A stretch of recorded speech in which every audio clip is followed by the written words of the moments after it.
बिस्मिल्लाहिर्रहमानिर्रहीम viewers, welcome back to urdudavids.com।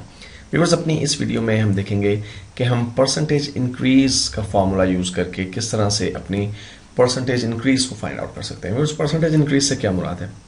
Viewers, बाजू का ऐसा होता है कि कुछ वैल्यूज जो हैं वो मंथ बाय मंथ वेरी कर रही होती हैं, वो चेंज हो रही होती हैं, और आप ये जानना चाहते हैं कि as compare to previous time period आपकी जो नई या करंट वैल्यू है वो कितनी इंक्रीज की है परसेंटेज के अंदर। मिसाल के तौर पे जनवरी के महीने में हमारा जो प्रॉफिट था वो था $20 और फरवरी के महीने में हमारा जो प्रॉफिट है व्यूअर्स वो है $30। तो मैं ये कंपेयर करना चाहता हूँ कि जनवरी की निस्बत फरवरी के महीने में हमारे प्रॉफिट में जो इंक्रीज आई है वो परसेंटेज में कितनी है। व्यूअर्स, ये एक बहुत ही बेसिक मैथ्स है। हमें सिंपली करना ये है कि फरवरी और जनवरी के प्रॉफिट का डिफरेंस फाइंड आउट कर लें। आप जानते हैं 30 में से जब हम 20 माइनस करेंगे तो 10 बच जाएंगे, और फिर उस 10 को डिवाइड कर दें बेस वैल्यू से, यानी जो फर्स्ट मंथ की वैल्यू यानी 20 से। तो मैं यहाँ पे ऐसा ही करता हूँ, मैं यहाँ पे टाइप करता हूँ is equal to 30 minus 20 divided by 20।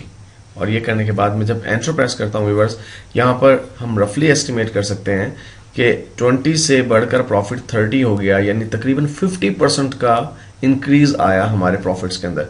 Viewers, जब मैं एंटर प्रेस करता हूँ लेकिन जो जवाब आ रहा है ये तो 29 आ रहा है।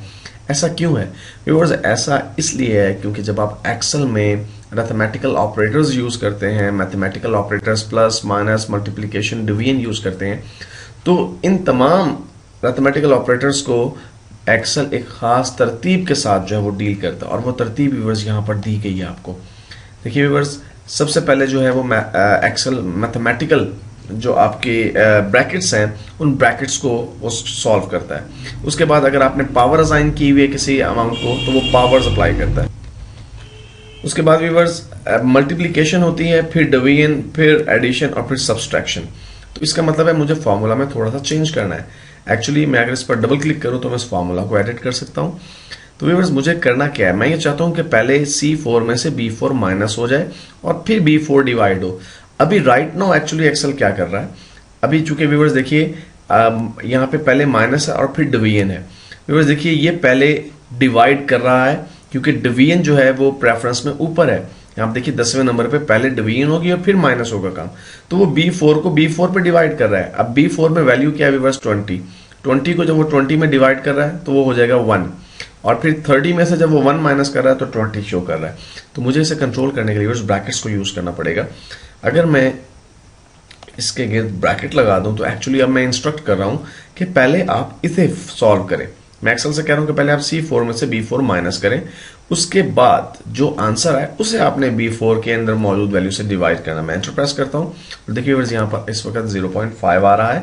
एक्चुअली ये 50% ही है, लेकिन अगर मैं इसे परसेंटेज में शो करना चाहता हूं तो होम टैब में व्यूअर्स देखिए नंबर्स के साथ परसेंटेज का साइन मौजूद है। मैं इसे परसेंट के जब साइन पर क्लिक करता हूं तो देखिए 50% आ गया। अब मैं इस फॉर्मूला को राइट साइड पर ड्रैग करके कॉपी कर देता हूं, और देखिए व्यूअर्स, ये मुझे बता रहा है कि हर नेक्स्ट मंथ में प्रीवियस मंथ की निस्बत जो प्रॉफिट्स है उनमें कितना परसेंट रेज आया, और एक महीने में यहाँ देखिए व्यूअर्स, यहाँ पर जो रेज है वो 0% है। ऐसा इसलिए क्योंकि मार्च में भी 50 का प्रॉफिट था और अप्रैल में भी 50 का प्रॉफिट था, तो अप्रैल में मार्च की निस्बत कोई रेज नहीं आया। तो इस तरह व्यूअर्स आप मैथमेटिकल ऑपरेटर्स की सीक्वेंस को याद रख के या जहन में रख के आप फॉर्मूलाज की कैलकुलेशंस को बेहतर कर सकते हैं।